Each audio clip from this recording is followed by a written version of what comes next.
I loved my job.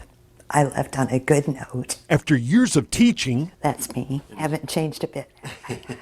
Nancy Spinks struggles with her voice, but after what the school system did to her students, this veteran teacher says she had to speak up. I was so disillusioned. You know, how can you do this to the students?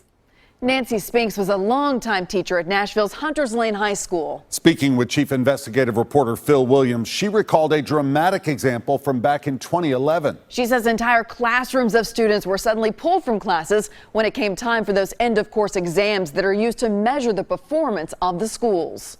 Right before spring break, we got an email, and it said, please highlight people that are in danger of failing your class. Spinks got married during that spring break, and when she got back from her honeymoon, a lot had changed. My classes were gone. All my sophomores gone. Just disappeared. Disappeared. And I had 2 classes of students.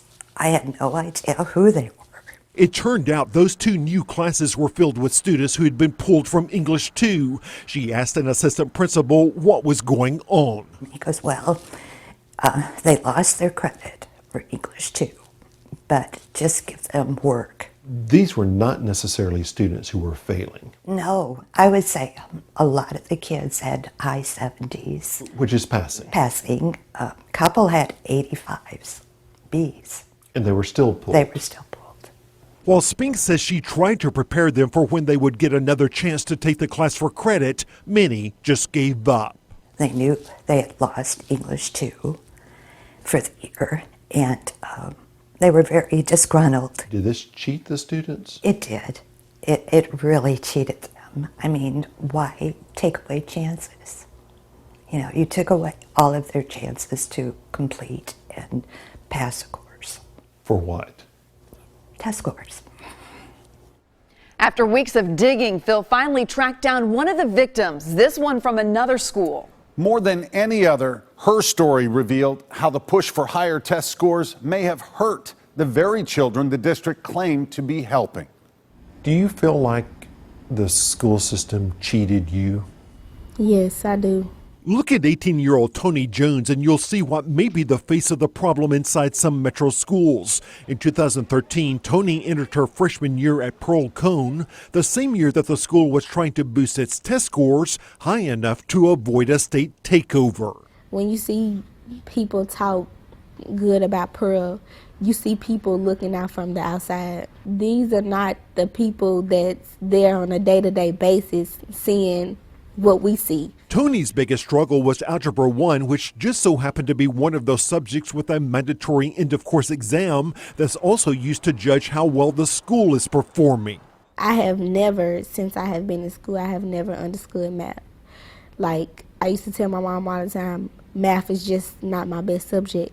I don't understand it. Still, thanks to the help of her teacher, Tony managed to pass the first semester, and halfway through the spring semester, she was still passing. And it's like second semester, when I was, getting the hang of it and I started doing better, I was pulled out of that class.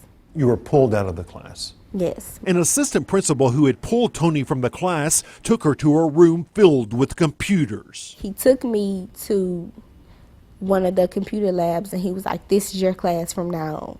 Did he say why? No, he never gave me a reason. Never gave me a reason, never explained to me why he did that. What school officials did not tell Tony was that on a series of practice tests designed to predict how well students will perform on the end-of-course exams, she had scored at the lowest level, which did not surprise Tony. Letting it be a practice test, it's a lot of students at Pearl Cone that, or any school that never took their tests and their practice test serious. Just for the simple fact it's a practice test. Inside the computer lab, Tony was enrolled in a credit recovery program called A+, and told to learn algebra as best she could. It's just basically they give you the classes and you have to do them. On your own? On your own. And you didn't have an algebra teacher sitting there with you? All the teachers we had were either substitutes or filling in for somebody. We never had a teacher that specifically worked at Pearl to help us. Inside those algebraic equations, without the help of a teacher, Tony got lost. Sooner or later after that, I just gave up.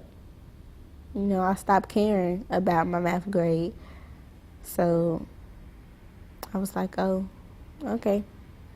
I just didn't care anymore. But for the school, that move to the computer lab meant Tony would not take the end-of-course exam, and her scores would not count against the school's. Why would they do that?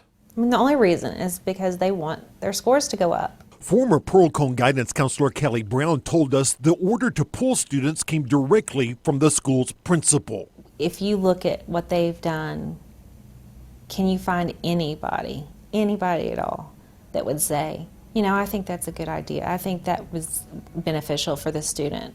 My next year, I was automatically put in geometry. And I was like, whoa. You had not even passed algebra yet. I was like, I didn't even pass algebra, so how am I even in geometry? Lost in the complications of geometry, Tony continued to spiral downward. It would be times where I didn't even show up to the class just because I knew I'm not going to pass this class, so why am I coming? So I just stopped coming. Now Tony's enrolled in an adult program, still trying to get her diploma on a computer on her own. What would you want the school system to know about what they did to you? I would want them to know simply it wasn't right, because now I have to sit and I have all these things to make up that I don't